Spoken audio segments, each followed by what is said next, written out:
It was, huh? Hey, we are about to borrow more money that we do not have. The Senate expected to vote down a House resolution rejecting a request to raise the debt ceiling on behalf of the White House. The Senate will raise that ceiling, paving the way for the feds to borrow even more money. South Dakota Senator John Thunes, chairman of the Senate Republican Conference, is also in the Budget Committee. Senator, how you doing there on the Hill? Good morning to you.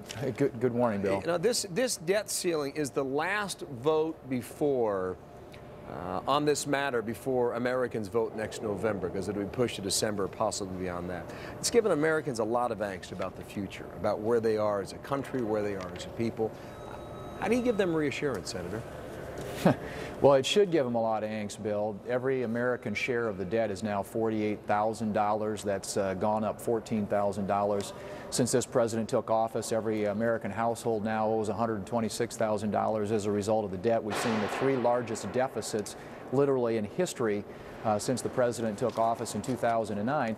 This vote today in the Senate will follow a vote that occurred, as you mentioned, in the House of Representatives to disapprove a $1.2 trillion increase in the debt limit. We have got to get runaway spending and debt under control. We've got a reckless amount of borrowing, which is going to put us very soon in the same situation that we're seeing Spain, Italy, Greece, other countries in Europe dealing with. And it makes your head spin, Senator. What can you do about it?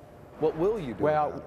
Well, we've got to start taking the steps that are necessary to get spending under control, and that means taking on these big challenges. Saving Medicare and Social Security, for example, means reforming those programs to make them sustainable over time. The president has demonstrated no interest and no leadership in taking on these big challenges. And frankly, the thing that I think concerns most Americans right now is jobs in the economy, and there is a direct correlation between the amount of borrowing and the amount of debt that we have. History has proven this. And economic growth and jobs. We've got to get spending under control to get the economy growing again. And I know one of the big points the Republicans are making this week is that it's been 1,000 days since the Senate put forth a budget or even passed a budget. I know you're big on that too, but who do you think this reflects worse on? Is it Congress or the administration?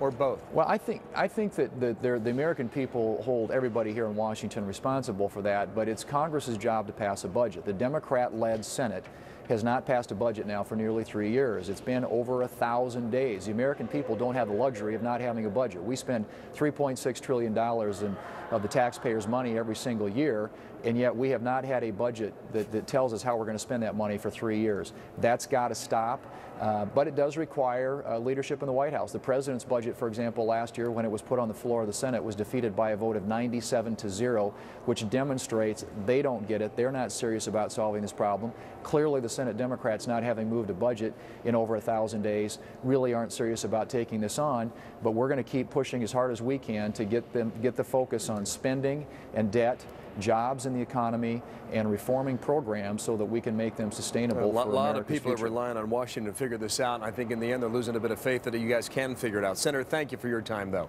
John Thune there on the Hill. Here is what we have done for our viewers at home. It is your money, and it's all about your money, too. Government spending on our chart shows the revenue, the amount of money the U.S. government takes in every year, $2.6 trillion. But our bills are much higher than that. We're spending $3.6 trillion every year. That gives you a debt limit increase at the moment of $1.2 trillion.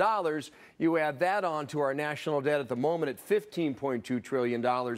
In September of this year, that number will go even higher, almost $16 trillion. These numbers are extraordinary. They blow your mind. They'll make your head spin.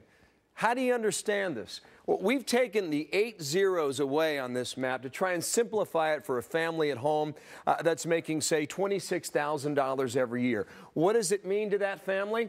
Well, if you were to take the government's argument for how they're going about paying their bills based on the revenues and the debt they owe, that family making $26,000 a year would spend $10,000 more every year, up to $36,000.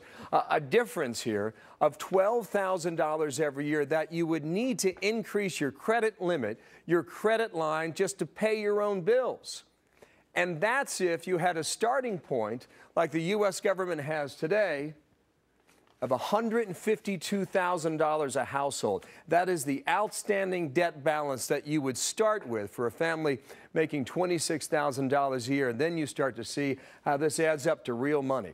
National debt at $15.2 trillion and going higher by the day. That vote will happen at noon. We have a lot more on this on our website at foxnews.com. So when you can, log on and check it out. In the end, it is your money, America. 21 minutes past the hour. Martha. Certainly is. And